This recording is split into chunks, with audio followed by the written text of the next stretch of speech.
नमस्कार, मैं हूं आपके साथ पराग गुप्ता। आप देख रहे हैं इंडिया न्यूज मध्य प्रदेश छत्तीसगढ़। वक्त हो गया है बड़ी बहस छत्तीसगढ़ का। आज हम बात करेंगे धर्मांतरण पर हो रही बयानबाजी की। छत्तीसगढ़ में नारायणपुर हिंसा के बाद धर्मांतरण के मुद्दे को लेकर राजनीतिक बयानबाजी लगातार जारी है और धर्मांतरण के मुद्दे पर सभी पार्टियां आरोप प्रत्यारोप एक दूसरे पर लगा रही हैं।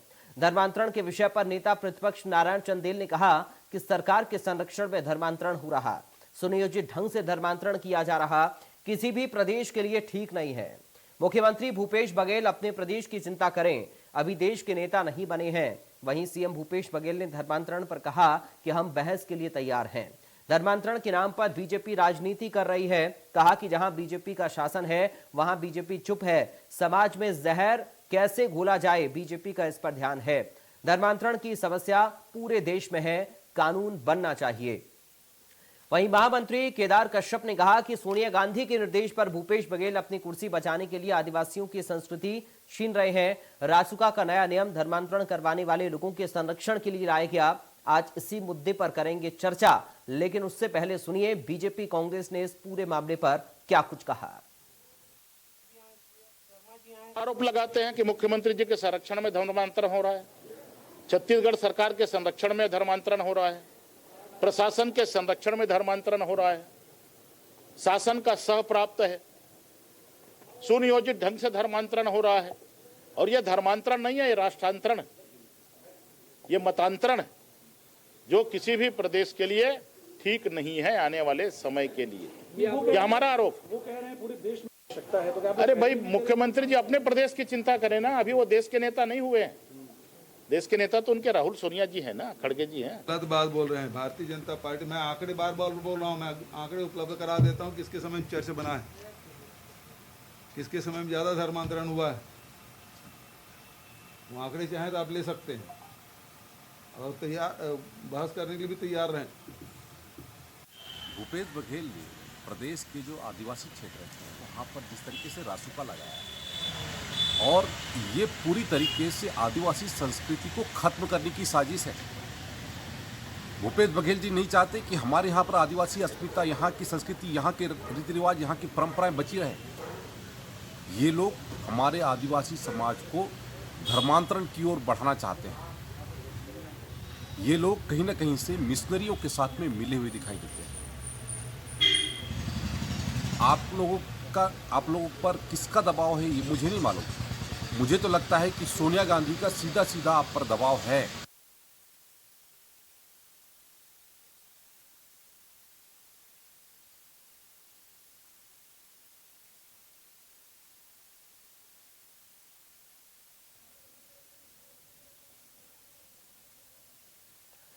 तो धर्मांतरण के नाम पर सियासत तेज है। आपने रिएक्शन सुना दोनों ही दलों के नेताओं का, एक दूसरे पर आरोप प्रत्यारोप इस पूरे मुद्दे पर लगातार हो रहा है।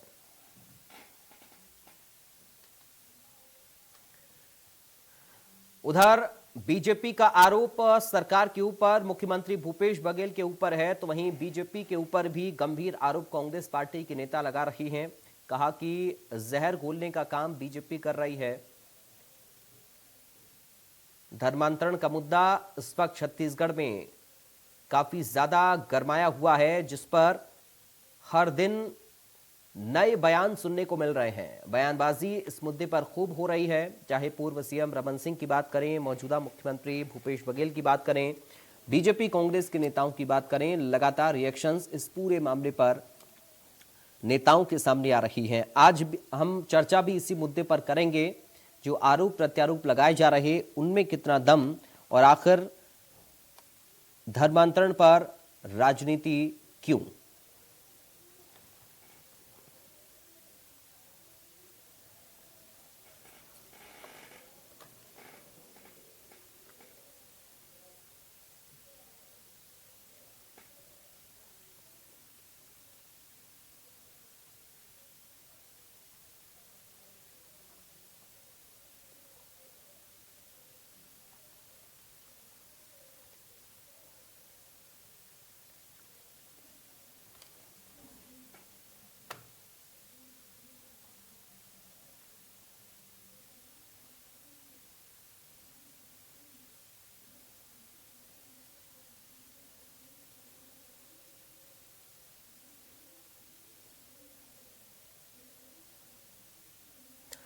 तो धर्मांतरण का मुद्दा छत्तीसगढ़ में इस वक्त राजनीति का केंद्र बना हुआ है। इस मुद्दे पर रिएक्शंस लगातार नेताओं के सामने आ रही हैं और आज हम चर्चा भी इसी मुद्दे पर करेंगे।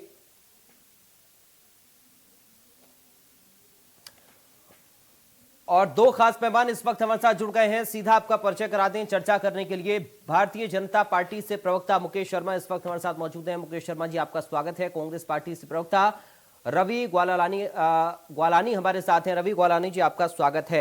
सबसे पहले रवि जी, शुरुआत में आपके साथ ही कर रहा हूं। बीजेपी के नेता कह रहे हैं कि मुख्यमंत्री के संरक्षण में धर्मांतरण हो रहा है। सर, ये बड़ा गंभीर आरोप है। देखिए, प्रभात जी, मैं आपके इस प्रतिष्ठित चैनल के माध्यम से इस बात का खंडन करता हूं कि वो कह रहे हैं कि इसमें भूपेश बघेल जी के संरक्षण में हो रहा है। इतनी बड़ी बात भारतीय जनता पार्टी को इस तरह से लाइटली नहीं कहनी चाहिए। अगर आप कोई भी बात कह रहे हैं तो आपके पास साक्ष्य होना चाहिए, आपके पास तथ्य होने चाहिए, तब आप इस प्रकार की बात करें, क्योंकि यह कोई छोटी मोटी बात नहीं है जो वो कह रहे हैं। देखिए, मैं आपको कहना चाहूंगा कि इस विषय को 3 पार्ट में डिवाइड करिए। एक, आर्टिकल 25 से 28 कहता है right to freedom, right to religion. हर व्यक्ति को अधिकार है कि वो किस प्रकार से अपना रिलीजन चुनता है। दूसरी बात आती है जो सुप्रीम कोर्ट ने कहा है, जबरियत धर्मांतरण, कि कोई भी अगर जबरदस्ती धर्मांतरण करा जा रहा है या किसी को कोई लुभावना ऑफर देकर के कोई धर्मांतरण कराया जा रहा है, तो उस पर सुप्रीम कोर्ट ने चिंता जाहिर की है और केंद्र सरकार से इस पे सख्त कानून बनाने की बात कही है। और तीसरी बात आ जाती है हिंसा जो हो रही है। तो तीनों बातों पर हमारी राज्य सरकार ध्यान दे रही है। जहां तक हिंसा की बात आ गई है तो हिंसा पर हमारे माननीय मुख्यमंत्री भूपेश बघेल जी ने सारे कलेक्टरेट दे दिए हैं कि सख्त से सख्त कार्यवाही की जाए। किसी भी प्रकार की इंटॉलरेंस बर्दाश्त नहीं की जाएगी, शांति बहाल रखी जाएगी। लेकिन भारतीय जनता पार्टी को भी मैं कहना चाहूंगा कि अपने गिरेबान में जाके और आप देखिए कि आपके समय में कितना धर्मांतरण हुआ था और आज जो बात कह रहे हैं वो कितना है। अगर आप आंकड़े उठाएंगे तो देखेंगे कि भारतीय जनता पार्टी के समय में, जिनकी प्रदेश में 15 वर्ष से ज्यादा समय उन्होंने सरकार चलाई है, तो उस समय के जो है धर्मांतरण और जितने चर्चेस बने थे उसकी संख्या काफी ज्यादा है जो आज की स्थिति पे हम देख रहे हैं। मुकेश शर्मा जी, आपकी पार्टी जहर घोल रही है, ये कह रहे हैं कांग्रेस के नेता। देखिए, सबसे पहली बात तो ये घटना जो अभी नारायणपुर क्षेत्र में चल रहा है, इसकी शंका सुकमा के एसपी ने पहले ही 1.5 वर्ष पूर्व एक पत्र लिखकर आगाह किया था कि इसको गंभीरता से लिया जाना चाहिए और इसका रास्ता निकलना चाहिए। तो कहीं ना कहीं सरकार इसको गंभीरता से नहीं ली और उसका परिणाम है कि आज इस प्रकार की घटनाएं वहां पे होते दिख रही है। तो ये सरकार की नाकामी है। सरकार अपनी नाकामी को छुपाने के लिए भारतीय जनता पार्टी के ऊपर में दोषारोपण ना करे। ये उस समय जब पत्र लिखा गया था तो उसको लेके सरकार ने क्या क्या तैयारी की, क्या कदम उठाए, ये बताना चाहिए। और उसके बाद अब जब वहां पे जबरियत धर्मांतरण का दौर चल रहा है तो कहीं ना कहीं आप उसको रोकने के लिए और ईसाई मिशनरीज के दबाव में ये कहेंगे कि अब वहां पे जो लोग भी ऐसा करेंगे और वहां के आदिवासी संस्कृति के जो रक्षक हैं उनको दमन के माध्यम से आप अमन लाना चाहेंगे तो ये संभव नहीं है। आदिवासी भाइयों के संस्कृति का संरक्षण होना चाहिए। ईसाई मिशनरियों के दबाव में आके कोई निर्णय नहीं होनी चाहिए। आदिवासी भाई उस क्षेत्र में यदि आंदोलित है, यदि उनको लग रहा है कि उनकी संस्कृति खत्म की जा रही है तो इसका रक्षा करना भी सरकार का काम है। सरकार को इसको गंभीरता से लेनी चाहिए और अभी भी आदिवासी भाइयों की संस्कृति की रक्षा करने की दिशा में आगे सोचना। लेकिन रवि जी कह रहे हैं ना सर कि आप अपने कार्यकाल में देखिए कितने धर्मांतरण के केस हुए और आप कंपैरिजन कर रहे हैं। ऐसी स्थिति इसके पहले और कब बनी थी, इस बात पे चिंता करनी चाहिए। बनिस्पत इसके कि भारतीय जनता पार्टी की सरकार में क्या हुआ, कैसे ऐसी स्थिति का निर्माण क्यों हुआ, इसकी पहले से तैयारी क्यों नहीं हुई, सरकार ने इसके लिए क्या किया। अब आदिवासी भाइयों के संस्कृति के संरक्षण के लिए सरकार के पास क्या योजना है। कहीं सरकार ईसाई मिशनरीज के दबाव में तो बात नहीं कर रही है, कहीं वहाँ संस्कृति के हमारे रक्षकों के ऊपर में रासुका लगा के रवि जी आपका इंटेलिजेंस फेल है सर। रवि जी आपका इंटेलिजेंस फेल है, सुरक्षा तंत्र बहुत कमजोर है आपका। मुकेश जी सीधा आरोप ये लगा रहे हैं कि अगर आपकी सरकार में हो भी रहा है तो हो क्यों रहा है? देखिए पराग जी, मुकेश जी जो आरोप लगा रहे हैं मैं उनका एक एक करके जवाब देना चाहूंगा। वो कह रहे हैं कि का लगा दिया है, राज्य ने क्यों लगा दिया है? मुझे आप बताइए, जब अगर हिंसा बढ़ेगी, अगर वहां पर घटनाएं होंगी तो उसको कंट्रोल करने के लिए इंटेलिजेंस ने अपने सारे सोर्सेज से बताया सरकार को जी वहां पे असामाजिक तत्व जो है वो एक्टिव हो रहे हैं और दो समुदायों को भड़का रहे हैं। तो कहीं ना कहीं हमारा इंटेलिजेंस काम कर रहा है। उसके अंतर्गत ही माननीय मुख्यमंत्री जी ने सारे कलेक्टरों को निर्देश दिए कि आप रासुका लगाइए और उस पर एक्शन लीजिए। किसी भी प्रकार का हम इनटॉलरेंस प्रदेश में बर्दाश्त नहीं करेंगे। किसी भी प्रकार की हिंसा बर्दाश्त नहीं की जाएगी। देखिए, भारतीय जनता पार्टी के पास आज प्रदेश में कोई भी मुद्दे नहीं है। जब कांग्रेस की सरकार प्रदेश में आई है, वो 2000 से 2003 का समय हो या 2018 के बाद से अभी का समय हो, भारतीय जनता पार्टी के पास सिर्फ और सिर्फ धर्मांतरण और इसी तरह की बातें रह जाती है जिसके बल पर वह अपनी राजनीति रोटी सेकती है। जब भारतीय जनता पार्टी को लगा कि हमारी सारी चीजें खत्म हो गई, आज कोई भी मुद्दे के ऊपर वो बात नहीं कर पा रहे हैं। वो किसान का मुद्दा हो, वह यहाँ के लोकल स्थानीय संस्कृति का मुद्दा हो, हर चीज पर अगर आप बात कर लें, वह चाहे आप इंग्लिश मीडियम स्कूल्स की बात करिए, हर चीज पर देखिए भारतीय जनता पार्टी के पास कोई विषय नहीं है। वह सिर्फ इस तरह की सांप्रदायिक चीजों को सर, सारे मुद्दे अपनी जगह ठीक हो सकते हैं, लेकिन एसपी के ऊपर हमला हो जाना, इसको आप छोटी बात मानेंगे सर?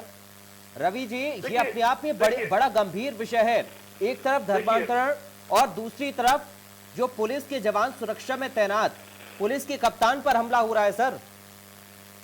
मैं आपके प्रतिष्ठित चैनल के माध्यम से यह बताना चाहता हूं कि कोई भी मामले को हल्का नहीं लिया जा रहा है। उसी के अंतर्गत रासुका जैसी बातें प्रदेश में आई है कि अगर कोई भी घटना हो रही है या कहीं भी चीजें हो रही है तो कलेक्टर को रासुका के अंतर्गत सारे पावर्स को यूज करने का पावर माननीय मुख्यमंत्री जी ने, हमारी प्रदेश की कांग्रेस सरकार ने दे दिया है। तो आप बात को समझिए, कोई भी चीज को, कोई भी इस तरह की घटनाओं को हल्के में नहीं लिया जा रहा है। राज्य सरकार एक्शन ले रही है और हम अब देखिएगा कि बहुत जल्द इन सारी चीजों पर हम काबू पा लेंगे। मुकेश जी, ये अपने आप में बड़े गंभीर आरोप भारतीय जनता पार्टी के ऊपर हैं कि प्रदेश में जहां आपकी सरकार नहीं बनी वहां आपने माहौल खराब करने की कोशिश की और छत्तीसगढ़ में भी वही हो रहा है। चुनावी साल में प्रवेश कर चुके हैं। धर्मांतरण का मुद्दा, धर्म के आधार पर बांटने की राजनीति का आरोप बीजेपी के ऊपर कांग्रेस के नेता लगाते रहे और एक बार फिर से उसको सिद्ध करने में लगे हुए हैं।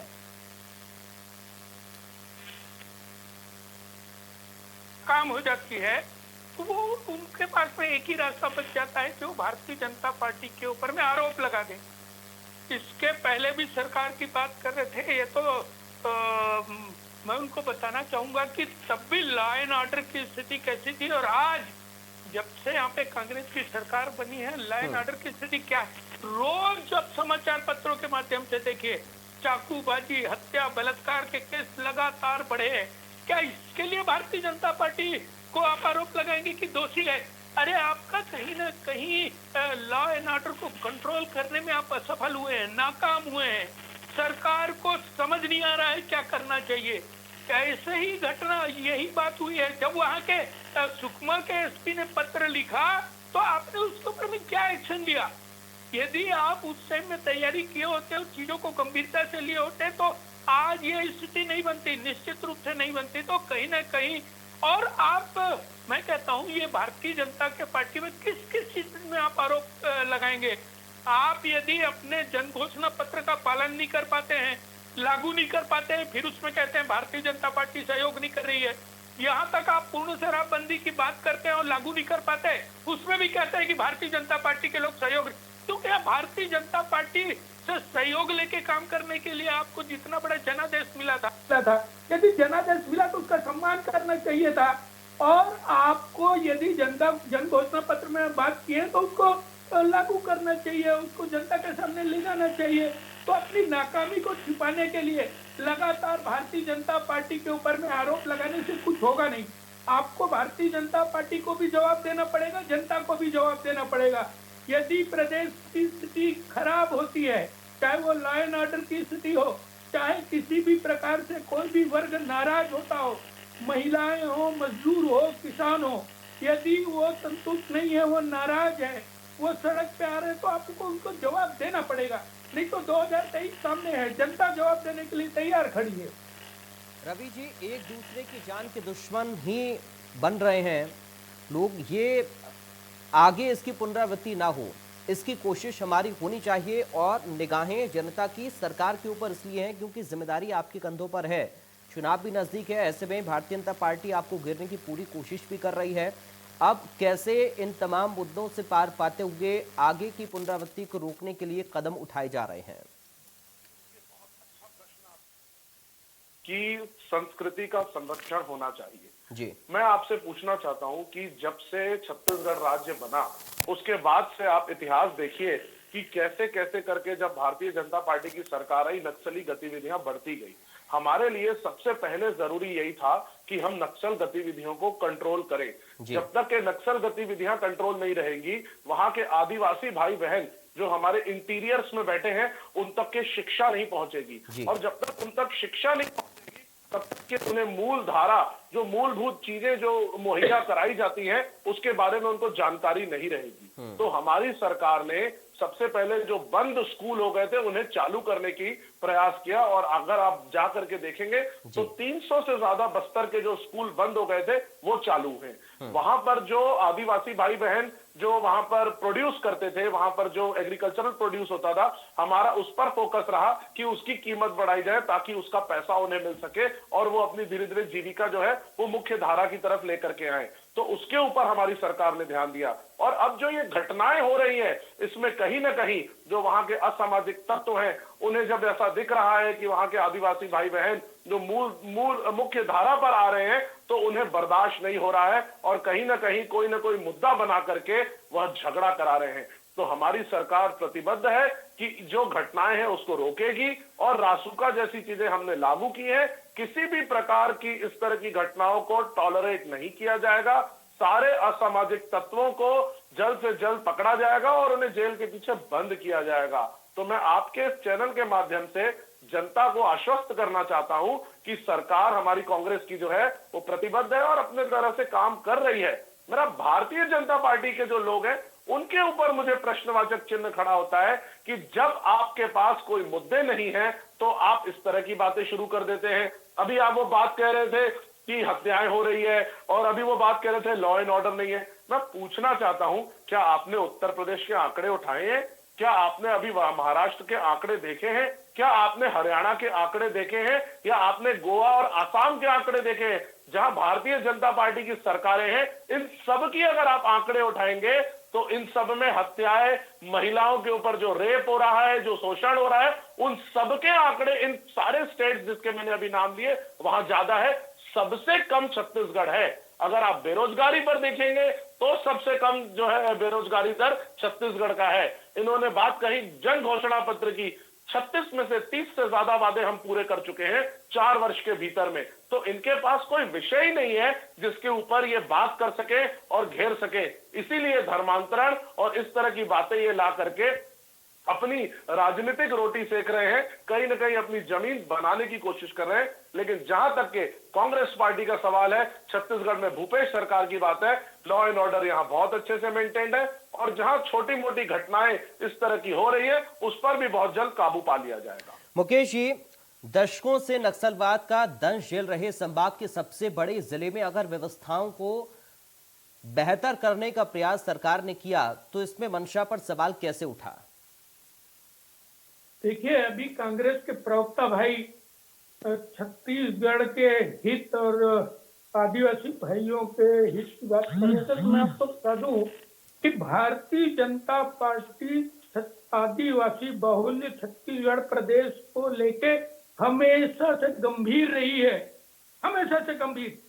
चाहे वो छत्तीसगढ़ राज्य बनाने का निर्णय ही क्यों ना हो, उनको मालूम था कि छत्तीसगढ़ के आदिवासी भाइयों के जीवन को ऊपर उठाना है तो यहाँ पे अलग राज्य बना के और इनको विकास के मुख्य धारा से जोड़ा जा सकता है। दूसरी बात, हमको बहुत अच्छे से मालूम था कि आदिवासी भाइयों के पास में सिर्फ 4 महीने के लिए उनको तो खाने की व्यवस्था रहती है, तो कि वहाँ पे किसानी और इस प्रकार के उत्पादन की व्यवस्था नहीं, और वो करते नहीं है। तो उसको गंभीरता से लेते हुए 1 रुपए किलो में उनको चावल दे के उनके भोजन का व्यवस्था करने की व्यवस्था भी भारतीय जनता पार्टी के सरकार के समय हुआ था।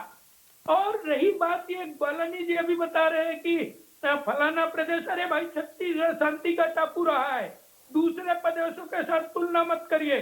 छत्तीसगढ़ में यदि शांति का टापू रहा है तो छत्तीसगढ़ शांत रहना चाहिए। ऐसा क्या हो जाता है कि जब कांग्रेस की सरकार आती है तो अचानक यहाँ की शांति भंग हो जाती है? क्या कारण है उसका? और चौथी बात मैं आपको बताऊं, यदि आप खड़े होकर ईसाई मशीनरियों से कहते हैं कि आपको चिंता करने की बात नहीं, हम आपके साथ हैं, तो आपको वहां के आदिवासी भाइयों को भी विश्वास दिलाने की आवश्यकता है कि आपके संस्कृति पे आंच नहीं आएगी। आपके संस्कृति का संरक्षण करने के लिए हम बैठे हैं। उनको भी यदि आप विश्वास दिलाते हैं तो फिर इस प्रकार की घटना की पुनरावृत्ति नहीं होगी। कहीं ना कहीं सरकार की इसमें कमी नजर आती है। सरकार इसको गंभीरता से ले और वहां पे सभी वर्ग को विश्वास दिलाए तो कहीं ना कहीं इस चीज का हल निकलने की संभावना दिखती है। लेकिन एक तरफा आप ये कहेंगे कि ईसाई मशीनरियों के दबाव में आप आदिवासी भाइयों की संस्कृति को बचाने की दिशा में नहीं सोचेंगे तो इस प्रकार की व्यवस्था और बिगड़ने की संभावना है। चलिए ठीक है, मैं रवि जी संक्षेप में फाइनल उत्तर आपका चाहूंगा इस पर। देखिए सर, मैं इतना ही कहना चाहूंगा कि हमारी सरकार हर तरफ से लॉ एंड ऑर्डर को मेंटेन करती आई है और आगे भी करती रहेगी। जहां तक के आदिवासी भाई बहन की बात है, हम उनके अधिकार के लिए पहले भी खड़े थे, अभी भी खड़े हैं। और वहां पर जिस प्रकार की घटनाएं हो रही हैं, जो अभी संज्ञान में आ रही हैं, उसके ऊपर राज्य सरकार ने तुरंत एक्शन लेते हुए सारे कलेक्टरों को आदेश दे दिए हैं कि रासुका के पावर्स आप यूज करिए। किसी भी प्रकार की वहां पे इंटॉलरेंस बर्दाश्त नहीं की जाएगी और वहां पर जिस प्रकार के भी असामाजिक तत्व हैं उन्हें कंट्रोल में रख करके वहां पे लॉ एंड ऑर्डर मेंटेन किया जाएगा। देखिए, जब हम लॉ एंड ऑर्डर मेंटेन की बात कर रहे हैं तो भारतीय जनता पार्टी को समझ में नहीं आ रहा है। जब हम कह रहे हैं कि हम आदिवासी भाई बहनों से बातचीत कर रहे हैं, उन सबको समझा रहे हैं, तो ये कहते हैं आप बातचीत नहीं कर रहे हैं। तो मैं तो यही कहना चाहूंगा कि भारतीय जनता पार्टी खुद में कंफ्यूज्ड है कि वो आखिर कहना क्या चाहती है, वो आखिर बोलना क्या चाहती है। उन्हें यही नहीं समझ में आ रहा है कि एक्शन का विरोध कैसे किया जाए। मैं आपके प्रतिष्ठित चैनल से इतना ही कहना चाहूंगा कि लॉ एंड ऑर्डर छत्तीसगढ़ में बहुत अच्छा है और बहुत अच्छे तरीके से हम उसको चला रहे हैं और आगे भी उसको मेंटेन रखेंगे। मुकेश जी, बहुत संक्षेप में फाइनल उत्तर, बहुत संक्षेप में मुकेश जी। बिगड़ी है वहाँ मुकेश जी, हाँ। बहुत संक्षेप में उत्तर चाहूंगा। सहयोग की उम्मीद तो विपक्ष से भी रहेगी ना सरकार को? कहीं ना कहीं सरकार की कमजोरी है, वहाँ पे लोगों में विश्वास पैदा नहीं कर पा रहे हैं। कहीं ना कहीं आदिवासी भाइयों को ऐसा लग रहा है कि हमारी संस्कृति के साथ खिलवाड़ हो रहा है। संविधान का दुरुपयोग भारतीय जनता पार्टी के अलावा किसी को ऐसा नहीं लग रहा है। प्रकार का अति की जाएगी सरकार के ऊपर, ये उन लोगों में भय का वातावरण है। तो दमन के माध्यम से अमन लाने की बात सोचने के बजाय लोगों में विश्वास पैदा करने की बात सोचनी चाहिए और कोई भी काम ईसाई मशीनरी के दबाव में नहीं होनी चाहिए। हमारा एकदम स्पष्ट मत है। चलिए, आज समय इतनी इजाजत दे रहा, बहुत शुक्रिया आप दोनों खास मेहमानों का चर्चा का हिस्सा बनने के लिए। उम्मीद करेंगे कि जल्द से जल्द समाधान हो इस पूरे मुद्दे का और आगे इस तरह की घटना ना हो, क्योंकि सवाल है किसके दामन पर दाग है, धर्मांतरण को लेकर बवाल है। नमस्कार।